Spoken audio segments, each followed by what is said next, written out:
한반도 미래인구연구원이 저는 9월에 이제 원장으로 취임했고, 제가 10월 25일 날 출범식하고 12월에 사단법인으로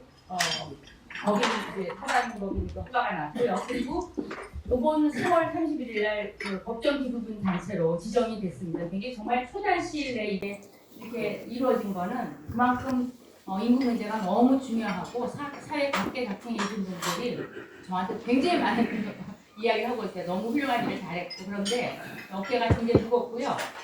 그래서 저희가 지난달에 3월 30일 날 제1차 인구 2.1 세미나라고 해서 이제 2.1 대체 출산율로 가자라는 그런 의미를 담아서 첫 번째 세미나를 했고, 오늘 이 포럼은 이제 미래인구 포럼이라고 이름을 지었고요. 이렇게 굉장히 여기 오신 분 한 분 한 분이 다 발제하시고 토론하셔야 될 그런 분들을 모시고 있기 때문에 좀 이렇게 제한된 인원만 딱 받아서 이제 앞으로 끌어나가려고 생각을 하고 있습니다. 오늘 이제 첫 번째 저희 인구 프로그램의 발제자로 사실은 좀 저도 평소에 연구하고 세미나하고 이런 게 포럼하고 이런 게 저의 일이었는데, 특이하게 무궁화 실탁의 오창석 회장님을 모셨어요. 이 오창석 회장님은 부동산 신탁 회장님이 인구문제가 너무 중요하신 것 같고, 그래서 제가 내용을 봤더니 정말 이제 너무 제가 부담할 줄 알고 내용을 제시하고 계시더라고요. 대한민국 인구 증가를 위한 제언을 하시고, 그래서 제가 토론자로 고영선 KDI 연구부원장님, 아마 굉장히 제가 존경하는 분이 있어요. 왜냐하면 너무 심도 있는 연구를 한국 경제 현실에 맞는 연구를 너무 많이 했고, 또 고용노동부 차관대에서 실제로 정책에 참여도 해보셨고, 그래서 관련해서 토론해 주시고, 유사면 교수님은 한양대 사회학과 교수님이신데 인구 문제에 가장 지금 왕성하고 활발한 연구라는 아주 훌륭한 중견 학자이셔서 본인 번외에서 서포트 해주실 것 같아서 그렇게 두 분을 모셨습니다.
소개받은 KDI 고영선입니다.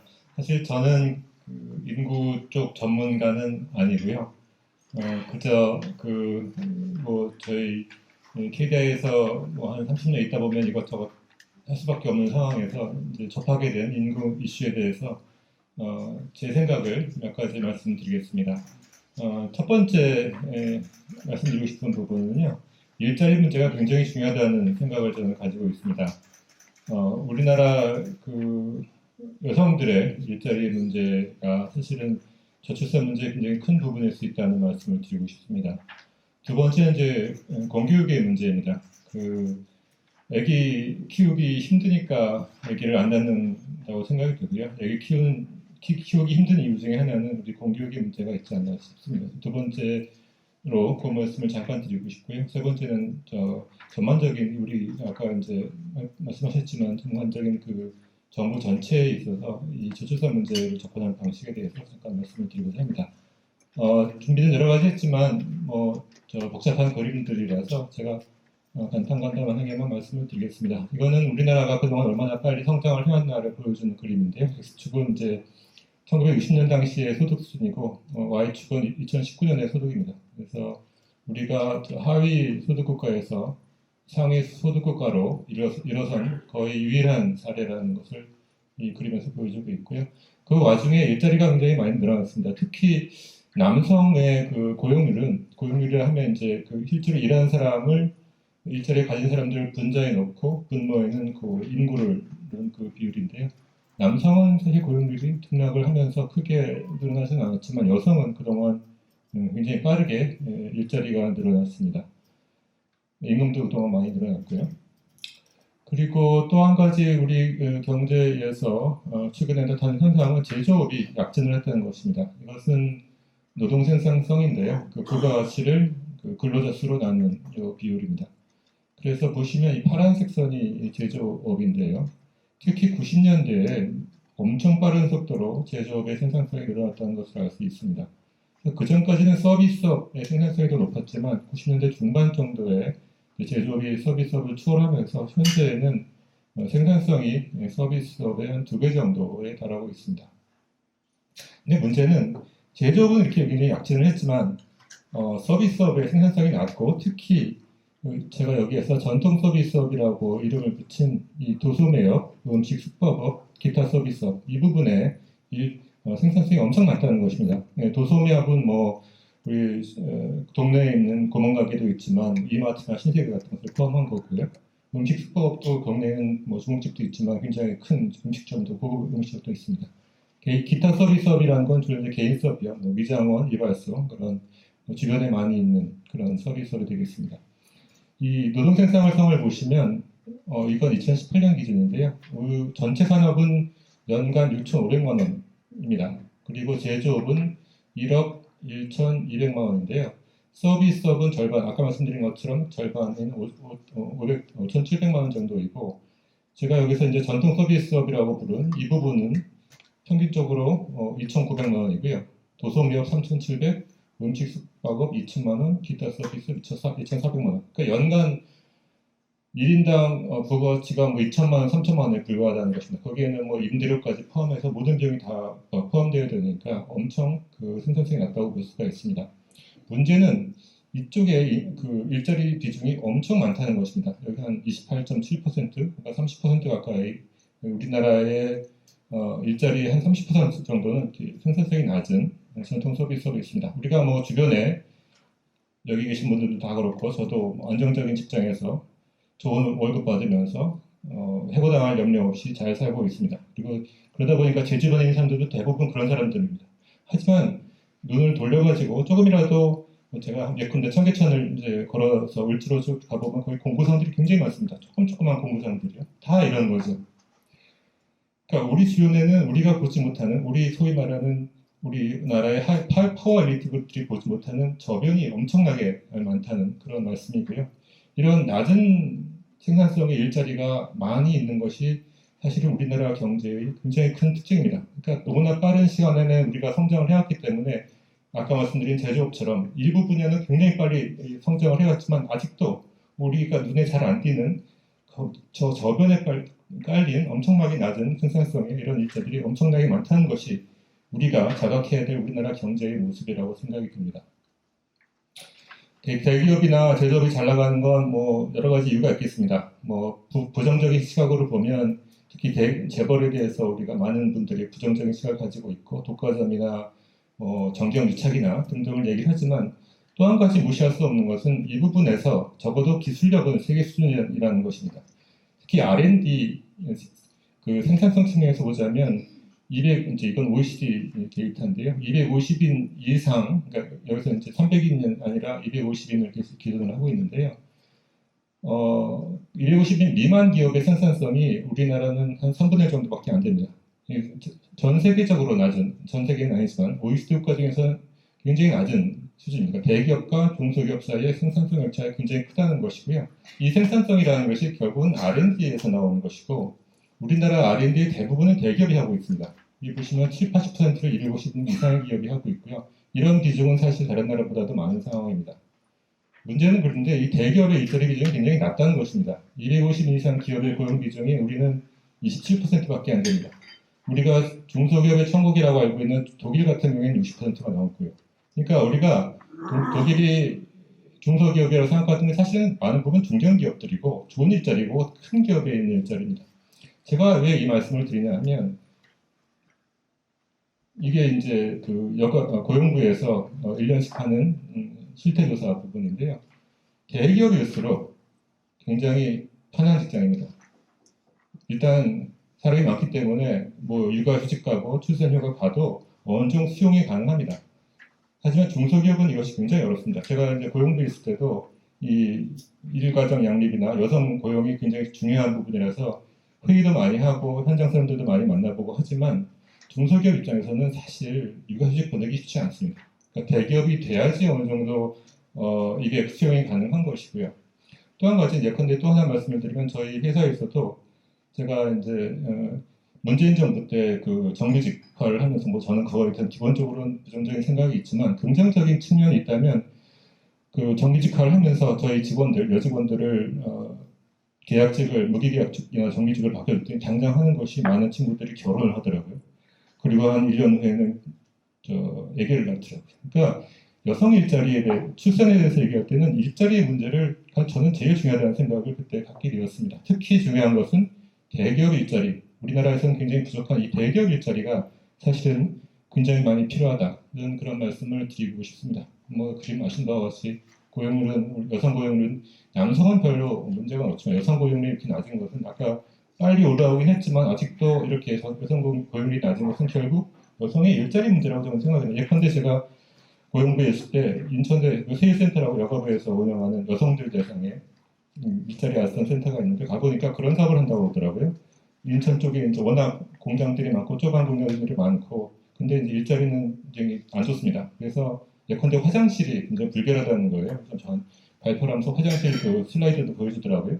그래서 화장실을 개선하는 사업을 여가부에서 하고 있다는 얘기를 들었는데 문제는 그 정도로 열악한 중소기업은 사실은 문을 닫고 그 뭐 좀 더 규모 있는 기업으로 편입이 돼야 된다는 저는 그런 생각을 하게 됐습니다.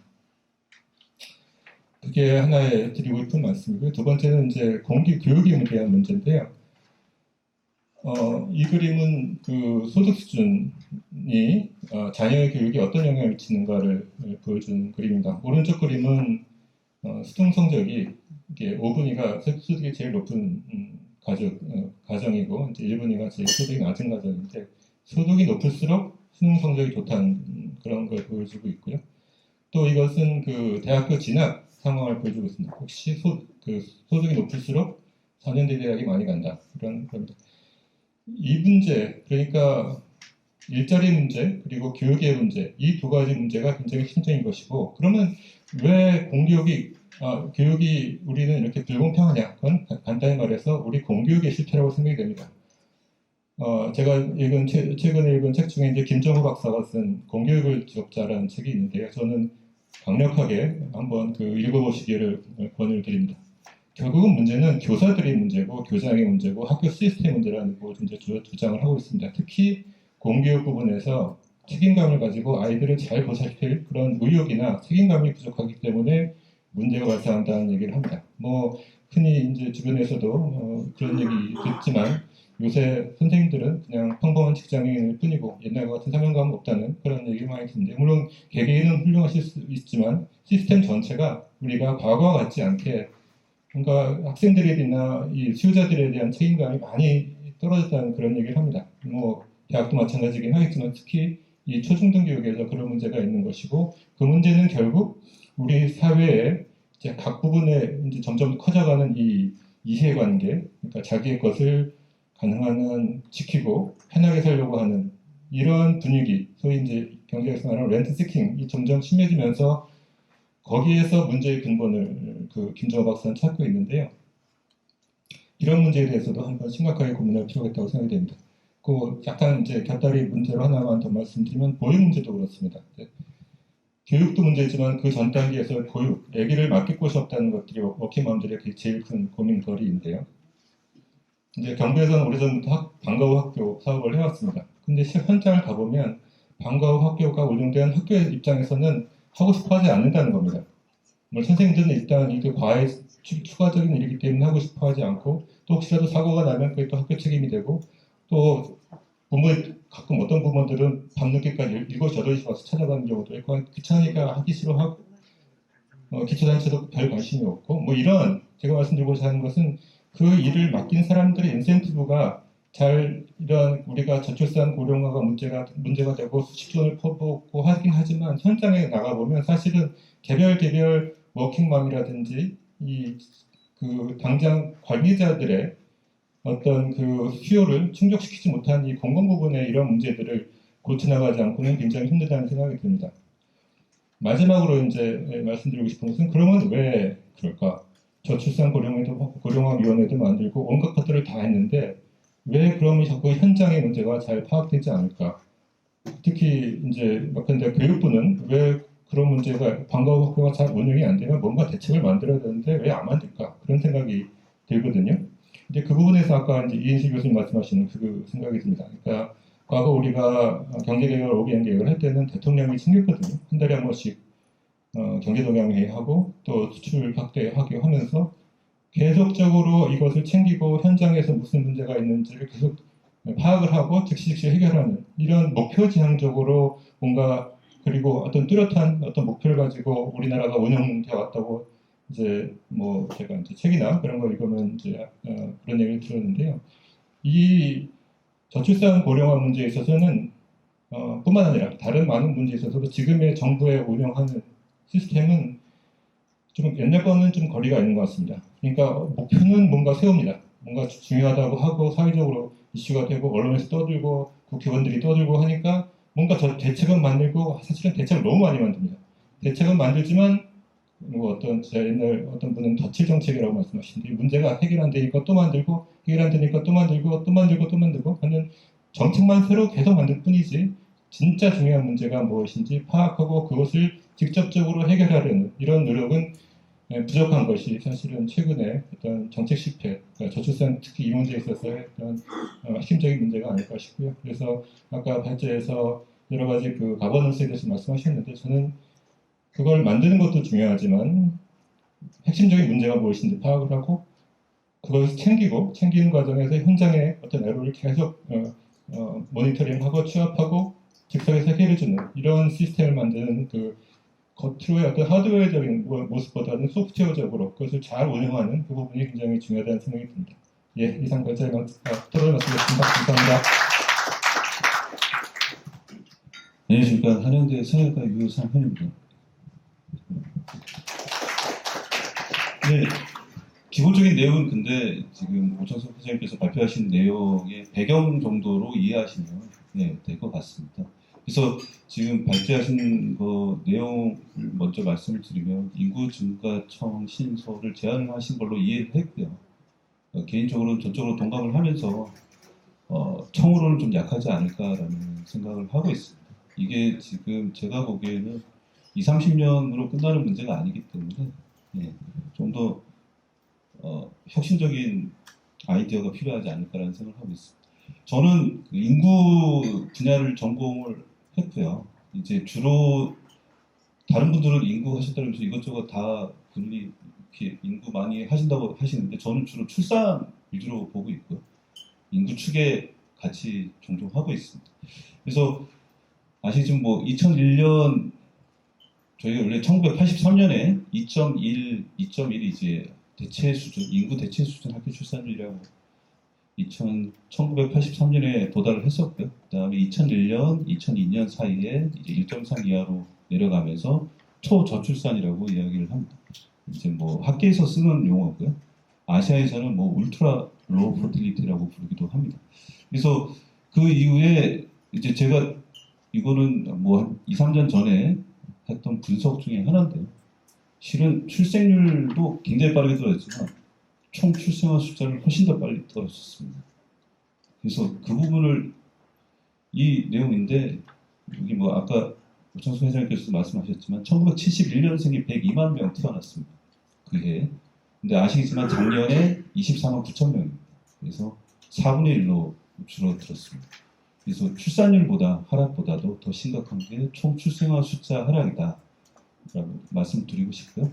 그래서 뭐 이론적으로는 여러 가지 이야기가 있습니다. 이게 뭐 전통적인 인구 변천에 이어서 새로운 인구 변천이 나왔다.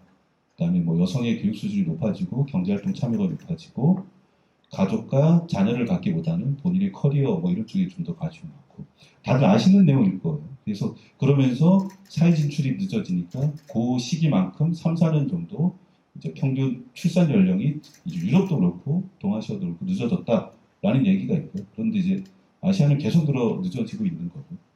그다음에 뭐 한국 같은 경우에 법과 제도적인 성평등을 어느 정도 이뤘는데 여성들이 느끼는 실질적인 성평등의 차이가 있기 때문에 뭐 본인들한테 도움이 안 되니까요. 네, 결혼도 안 하고 아이도 안 낳는 뭐 이런 식의 이야기들이 있습니다. 그리고 유럽 뭐 스웨덴, 프랑스 이야기 하시는 분들이 있는데 학술적으로 보면 코호트 출산율이라고 결국은 평생 평균적으로 몇 명 정도를 낳는지를 보면 스웨덴도 떨어지고 있습니다. 장기적으로. 근데 상당히 그 완만하게 떨어진 다른 나라에 비해서. 그래서 제도적인 차이가 그 정도 만들어내는 것 정도고요. 그래서 여러분 보시면 아시겠지만 여기 이거 뭐 좀 제가 괜히 가져왔나 싶은 가장 인간에서 기본적인 수식인데요. 그래서 올해 작년에 인구가 있으면 출생아 수를 더하고 사망자 수를 빼고, 그죠? 그다음에 인구가 유입되는 건 더하고 나가는 건 빼는. 그래서 앞부분에 이 그 출생하고 사망이 저희가 이제 자연 증감이라고 부르고, 네, 출생 사망 자연적으로 증가하는 거고. 그 다음에 인구가 들어오고 나가는 거는 사회적 요인이다. 그래서 사회적 증감이라고 합니다. 그래서 인구가 증가하는 요인은 이 수식에 의하면 두 가지밖에 없죠. 더 많이 태어나고 죽는 사람보다 사망하시는 분보다 더 많이 태어나거나. 근데 아까 박찬수 부장님께서 발표하신 것처럼 벌써 몇 년 전에 한국은 사망자 수가 더 많습니다. 지금은 사망자 수가 뭐 34만 명, 35만 명 되지만 뭐 15년, 20년 지나면 하루에 70만 명 이상 사망하십니다. 지금도 부고 많이 받으시죠? 연락. 예. 앞으로 더 많아질 거예요. 그래서, 근데 이제 그러면 결국은 자연 증감이 이제 마이너스로 바뀌었기 때문에 사회적 증감밖에는 방법이 없는 거죠. 제가 생각할 때는 하나의 방법은 또 있는데, 사고의 전환인 거고요. 사고의 전환이라는 게 뭐, 퇴직 연령을 늦추면 그만큼 뭐 생산 가능 연령을 좀 더 확보할 수 있거나, 아니면 저희가 지금 우리나라 같은 경우는 입직 연령이 점점 늦어지고 있어요. 그래서 그거를 조금 낮추는 방향을 뭐 고민해 보거나 하는 방안을 고민해 보실 수 있습니다. 제가 뭐 얘기가 좀 길어지는 것 같아서 이거는 출생 순위별로 첫째와 둘째와 셋째와 이상인데 보시면 2001년 기준으로 보시면 출생 숫자 많이 떨어졌습니다. 더 심한 게 둘째와 출생아 숫자가 많이 떨어졌습니다. 그래서 예전에는 다섯 낳던 분들이 둘, 셋으로 줄어드는 거고 지금은 둘을 거의 안 낳으실 방향으로 지금 가고 있습니다.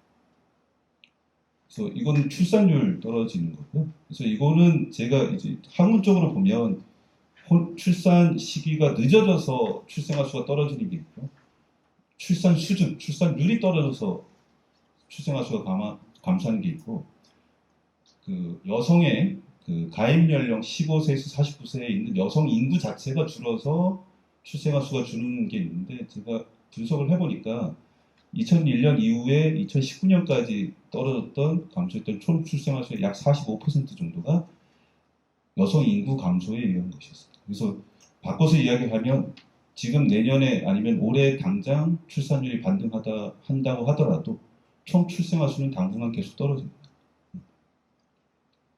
그 내용이었고요. 그 다음에 이거는 제가 그러면 이민자들 받으면 되지 않을까라고 생각을 하시는데 그래서 이거는 조금 구하기는 쉬운 방법은 아닌데요. 예, 국내 여성을 이렇게 합계 출산율 계산을 해봤고요. 이거는 출생지가 외국이었던 분들, 한국에 계신 분들의 출산율을 보는데 예전에는 국제 결혼이 주로 뭐 농촌에 계신 분들 뭐 이렇게 결혼을 많이 하셨어요. 그래서 그리고 또 주요 목적 자체가 혼인이셨기 때문에 오자마자 보통 아이를 많이 낳아서 출산율이 합계 출산율 치면 지표상으로 높게 나왔습니다. 하지만 그분들도 결국은 둘, 셋까지 많이 안 나오세요. 네. 최근에 보면 거의 비슷해졌습니다. 이게 이민의 역사가 쌓이고 그러다 보면 유럽도 이민의 역사가 높은 곳은 이제 이민자들의 출산율이 결코 높지 않습니다. 한국하고 그 정착지 사이와는 많이 비슷해집니다. 이거는 이제 여성의 출산율에 우리나라 출산율이 이 정도면 그 중에 해외 출생 여성이 차지하는 비중, 그 다음에 파란색은 잘 안 보이는데 기아 여성들 비중, 결국은 합치면 우리나라 합계 출산율에서 이 정도가 이제 해외에서 들어오신 여성분들이 기여하는 정도라고 생각하시면 될 것 같습니다. 이걸 이제 좀 제가 추가로 가져와 봤는데요. 보통 입국 후에 2, 3년 차에 이렇게 많이 아이를 낳으시고요. 그 다음에는 이제 별로 안 낳으세요. 근데 이게 지금 15년 전하고 최근하고 보시면 입국의 목적 자체가 많이 달라졌습니다. 예전에는 농어촌 쪽으로 결혼을 많이 하셨는데 최근에 도시에서 한국에서 지내시다가 이렇게 뭐 연애하시고 뭐 이러시는 경우가 많으셔가지고 아이를 들어오셔 나셔도 이렇게 결혼과 출산이 목적이 아닌 그런 이민이 많아졌습니다. 또 입국 당시 연령으로 보면 20대, 24세에 들어오셨던 분들이 아이를 그 이후에 낳은 숫자입니다. 평균적인 낳은 숫자인데 그래서 더 일찍 들어오시면 거의 한국 교육과정을 받으시기 때문에 크게 차이가 없고요. 그 이후에는 아무래도 나이 한계가 있기 때문에 또 차이가 없고요. 그래서 연령도 감안을 해야 된다는 정도입니다. 그래서 결국은 이민 여성들 아니면 해외 이민자들 가지고 출산율을 해결하려는 것은 좀 어려울 것 같고요. 그러면 어떤 분들은 통일하면 되지 않냐라는 이야기 하시는데요. 이게 지금 독일 경험입니다. 지금 빨간색이 동독입니다. 통일이 되고 나서 이렇게 확 떨어지죠. 많은 젊은 분들이 전부 소득 지역으로 일자리를 찾아서 떠납니다. 동독이 비는 거예요. 예. 그래서 요거 회복하는데 10년 이상 걸립니다. 근데 이게 인구학적인 관점에서 보면 출산율에는 전혀 도움이 안 되고요. 다만 노동 시장에서의 생산 가능 연령의 인구가 증가하기 때문에 고령화나 인구 감소를 늦추는 데는 효과는 있습니다. 시간을 늦추는 거예요. 네, 기간. 이민도 똑같습니다. 이민이 장기적인 대안이 된다고 보기는 어렵고요. 이러한 고령화를 어느 정도 늦추는 데는 일조할 수 있습니다. 그래서 최근 나온 얘기가 이제 대체 이민 정도인데 여기에 대해서 대체 이민 또는 인구 회복력, 인구 회복성 이런 논의가 진행이 되고 있는데 조금 개념이 추상적이고 국내에서는 인구 쪽으로 연구하시는 분들이 많지 않아서 아직 뭐 제가 얘기가 너무 길어지네요. 네. 그래서 이런 문제들에 대한 답이 별로 없습니다. 도대체 무엇을 위한 대체인가? 출생아 수 부족을 위한 대체인 건가? 아니면 노동자의 부족에 대한 대체인 건지? 뭐 이러한 그다음 어느 정도까지 그러면 필요한 건지 이런 논의가 아직 어렵고요. 보통 이제 장래 인구 추계에 기초해서 생산 가능 연령 인구가 몇 명 부족하다라는 식으로 얘기하는데 장래 인구 추계는 당장 한 3년만 지나도 안 맞아요. 이렇게 1, 2년 이게 예측이기 때문에 그래서 어떻게 어떤 형태로 무엇을 대체할 것인지에 대한 학술적인 논의가 먼저 진행돼야 된다는 얘기거고요. 그 다음에 또 역시 아시겠지만 사회학적으로는 이런 문제들이 있습니다. 차별 배제 여러분 아시겠지만 시리아 난민들이 유럽으로 갔을 때 일부 국가에서 난민을 받아들인 사회가 있었지만 그 지지하던 국민들이 돌아서면서 1, 2년 후에 이제 극우 성향의 정권 교체가 이루어지기도 하고 그래서 정치적 갈등, 사회적 문제들 많이 있어서 너무 쉽게 생각하면 안 될 것 같고요. 제 계속 주장은 이민이 필요한 시점입니다. 더 이상 지금 한국은 저출산이 문제인데 유럽도 저출산 고령화가 있습니다. 한국이 더 문제인 거는 속도가 너무 빨라요. 사회가 도저히 대응하기 힘들 정도로 너무 급속도로 하락하고 있어서 시간이 좀 더 필요하고 이민이 반드시 필요하다고 생각합니다. 다만 그게 근본적인 해결책이 되지는 않다고 결국은 출산 문제를 해결을 해야 된다라는 게 핵심이고요. 그러기 위해서는 인구 증가청이 됐든 아니면 전문 부서가 됐든 그리고 개인적으로는 인구 전문 연구기관이나 아니면 대학원 같은 것들도 좀 많이 생겼으면 좋겠습니다. 이상입니다. 감사합니다. 제가 그 인구 증가를 위한 이 제안을 말씀드린 거는 여기 큰 틀을 한번 바꿔보자는 의미가 크고요. 디테일한 부분은 각 모든 부처에서 다 그 지금 말씀하신 그 지금 질문자님들께서 말씀하신 부분을 검토를 했으면 좋겠다라는 게 제 생각이고요. 제가 말씀드리고 싶은 거는 여러 그 인구 문제를 하다 보면 부작용이나 그로 인한 여러 문제가 있는데 그런 문제 때문에 본질이 놓쳐져서는 안 된다. 인구를 증가해야 된다는 문제가 다른 나라와 다르게 우리나라가 일본보다 항상 저희가 일본을 비난하거나 힐난할 때 썼던 게 뭐냐면 인구 감소였습니다. 일본은 곧 섬이 가라앉을 거고 인구가 줄어서 망할 것이다 했는데 우리는 그거보다 더 급격하게 가파르게 떨어지고 있습니다. 일본이 지금 현재 1.3 정도 되는데 저희는 0.78입니다. 언제 그 출산율을 리바운드 시킬 수 있는지 그러려면은 정책적으로 여러 부처가 다 종합적인 계획을 세워서 해야 되지 않느냐 하는 게 제 생각이고요. 저희가 못 사는 나라 만년 꼴찌 2등 국가였다가 박정희 대통령의 경제개발 기본 계획 그 계획을 통해서 할 수 있다고 해서 바꿨지 않습니까? 그래서 그 세계 최초로 처음으로 못 사는 나라에서 선진국으로 진입했듯이 지금 저출산에서 우리 할 수 있습니다. 그런 하자는 목표 아래 전부 이렇게 종합 기본 계획을 세우자. 이제 그런 생각에서 제안을 드리게 된 겁니다. 그리고 아까 주택 문제, 육아 문제, 교육 문제, 그 디테일한 부분, 뭐 이런 부분은 그런 큰 틀에서 전문가와 전문 그 관료들 그래서 합심해서 의견을 통합하고 정책을 청문회나 뭐 토론을 거쳐서 이렇게 하자고 마음을 열고 하면 되지 않을까 그런 생각입니다. 고맙습니다. 그러면 고영선. 네, 짧게만 하겠습니다.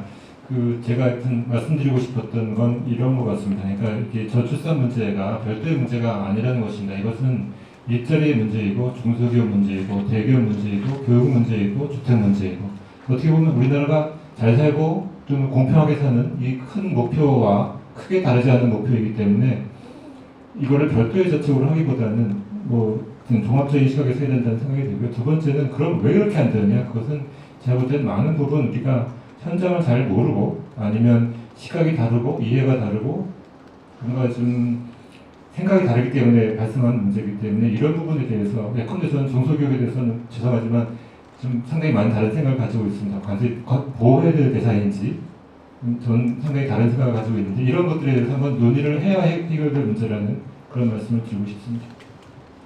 자, 이사면 교수님. 예, 저희 그 토론 과정에서 참석하신 분들의 정수와 시견에 놀랐고요. 예, 그 인구 문제에 대해서 이렇게 다들 공감하시고 같이 고민하고 계시기 때문에 조만간 뭐 구체적인 움직임이 나오지 않을까 생각을 하고 있습니다. 주제 관련해서는 저는 그런 생각을 안 해봤었는데 지금 현재에도 보건복지부 안에 인구정책실이 있거든요. 그래서 그거를 뭐 강화를 하든 아니면 새로운 기관을 설치를 하든 어찌됐든 제가 보기에는 이렇게 좀 국민적 합의, 사회적 합의가 도출이 되고 뭐 이렇게 하면 좀 더 체계적인 개인적으로는 지금은 이런저런 것들을 고민하기에는 조금 많이 늦은 상황이 있습니다. 그래서 가능한 수단을 모두 동원해보고 시도해보면 좋겠고요. 또 한편으로는 지금 국내 인구 분야, 인구 분석, 인구 연구 관련 토대가 너무 부족한 상황이라서요. 각 기관에서 인구 전문가들 한 분씩 고용을 해주시면 감사합니다.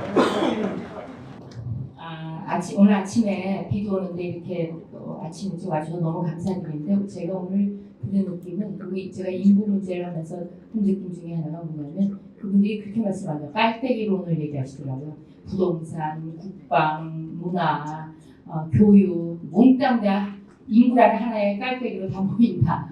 하나의 실제의 결과로 나타났다. 그리고 여기 제가 이제 느낌은 오늘 저희가 첫 번째 포럼을 하면서 이제 다양한 분들을 모셨는데 지금 한 분 한 분이 다 우리 생활의 실생활에 지금 다 겪는 문제들이잖아요. 그래서 생각들을 갖고 계시고 또 어떻게 보면은 매우 이렇게 중구난방인 다 문제를 하셨다고 말할 수 있지만 그 왜 저 말씀을 하시는지 저는 다 이해가 되더라고요. 비혼 출산 문제부터 시작해서 뭐 부동산 여러 가지 것들 지금 여러분이 말씀하신 문제들이 이 인구로라는 하나의 그런 결과로 나타났지만 비하인드 있는 문제고요. 특히 그래서 저희 미래 인구 포럼을 제가 만들고 특히나 저는 학자로서 연구를 많이 해봤습니다. 그리고 뭐 토론도 많이 하고 결과에 대한 것도 많이 했지만 이제 그런 게 필요한 게 아니라 국민들 그리고 이 뭐 사회 오피니언 리더들 그리고 더더욱더 기업인들께서 이 문제가 너무 중요해서 우리가 뭔가 이제 나서야 되겠다. 그렇기 때문에 한반도 미래연구원이 기업이 앞장선다.